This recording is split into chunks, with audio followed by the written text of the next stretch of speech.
കൃത്യസമയത്ത് എത്തൂല്ല, യൂണിഫോമും ഇല്ല. ചെറിയ കുട്ടിയല്ലേ ടീച്ചറെ, ഇങ്ങനെ ദേഷ്യപ്പെടണോ? ചിലപ്പോ യൂണിഫോം തയ്ച്ചു കാണില്ല. റഷീദ് മാഷെ, ഈ സുമ ടീച്ചറെ ക്ലാസ്സിൽ ഇതൊന്നും നടക്കില്ല. പിന്നെ ഈ സ്കൂളിന്റെ ഡിസിപ്ലിന്റെ ഭാഗമാണ് യൂണിഫോം. യൂണിഫോം സ്കൂൾ ഡിസിപ്ലിന്റെ ഭാഗം തന്നെയാണ്. പക്ഷെ കുട്ടികൾ, അവരുടെ പ്രശ്നങ്ങൾ എന്താണെന്നും കൂടി നമ്മൾ അറിയണ്ടേ? ഓ, ഇനി ആ പ്രശ്നം കൂടെ അറിഞ്ഞിട്ട് അതിന്റെ പുറകെ പോവാൻ ഞങ്ങൾക്ക് വയ്യ. പൊയ്ക്കോ, ഇനി യൂണിഫോം തയ്ച്ചിട്ടിട്ട് വന്നാ മതി.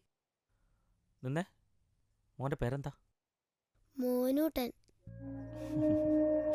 മോനോട്ടെ ക്ലാസ്സിലേക്ക് ചെല്ലേ.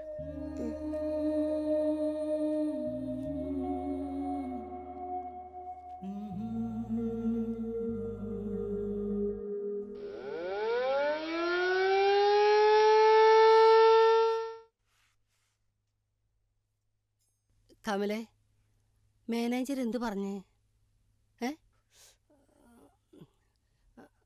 എഴുതി കൊടുത്തിട്ടുണ്ട്. കുറച്ച് കാശ് അഡ്വാൻസ് ആയിട്ട് തരാമെന്ന് പറഞ്ഞിട്ടുണ്ട് മാനേജർ. അപ്പോന് സ്കൂളിലെ പുസ്തകങ്ങളും മറ്റും വാങ്ങിക്കാൻ ഒത്തിരി കാശ് ചെലവായി. എന്തെങ്കിലും ഒരു അധിക ചെലവ് വരുമ്പോൾ മനസ്സിനൊരു ആദ്യ ജാനുവടുത്തി.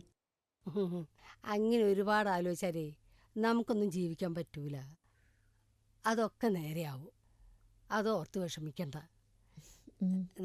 ഞാൻ പോട്ടെ. ശരി.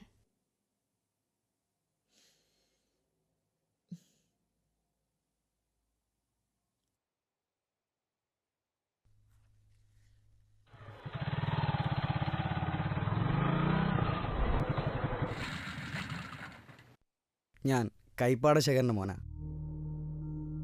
പലതവണ പറഞ്ഞു, എന്നിട്ടും കാശ് കിട്ടിയില്ല. ഇപ്പൊ കുറച്ച് വിഷമത്തിലാ, അതുകൊണ്ടാ. വിഷമം അതെല്ലാവർക്കും ഉള്ളതല്ലേ. ഈ കടമൊക്കെ എഴുതി തള്ളാവുന്നേ ഉള്ളൂ. പക്ഷേ അടച്ചോളാം എങ്ങനെങ്കിലും. ശേഖരന്റെ മോൻ ഇപ്പൊ പോ.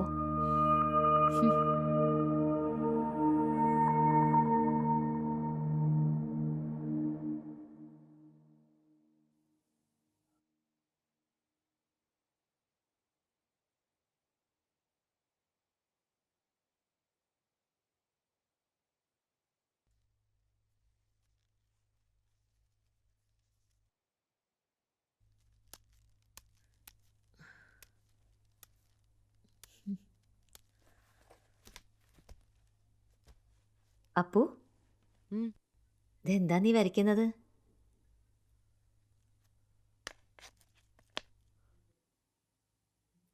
അമ്മ ഇത് കണ്ടോ? നന്നായിട്ടില്ലേ?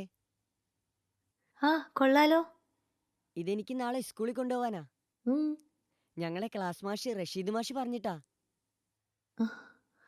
മാഷ് നിന്നോട് ചിത്രം വരച്ചു കൊണ്ടുവരാൻ പറഞ്ഞോ?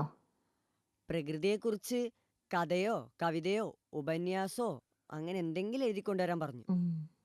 ഞാൻ പറഞ്ഞു ചിത്രം വരച്ചു കൊണ്ടുവരാന്ന്. അപ്പം മാഷ് സമ്മതിച്ച്. നിനക്ക് പറ്റിയ മാഷ് തന്നെ.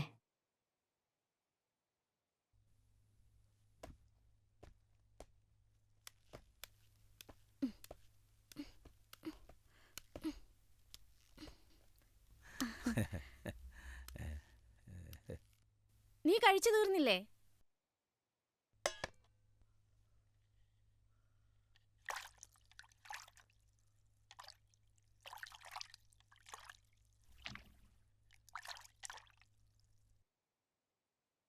ഇനി മോനെ എവിടെങ്കിലും പോയി കളിച്ചോ. കുറച്ച് കഴിഞ്ഞിട്ട് വന്നാ മതി. എനിക്ക് കുറെ എഴുതാനുണ്ടമ്മേ. കളി കഴിഞ്ഞു വന്ന് എഴുതിയാ മതി. ചെല്ല്. നിക്കട പയ്യ, കളി കഴിഞ്ഞ് മിഠായി കഴിച്ച് വന്നാ മതി കേട്ടാ. എനിക്കൊന്നും വേണ്ട. അവനിതൊന്നും ഇഷ്ടമല്ല.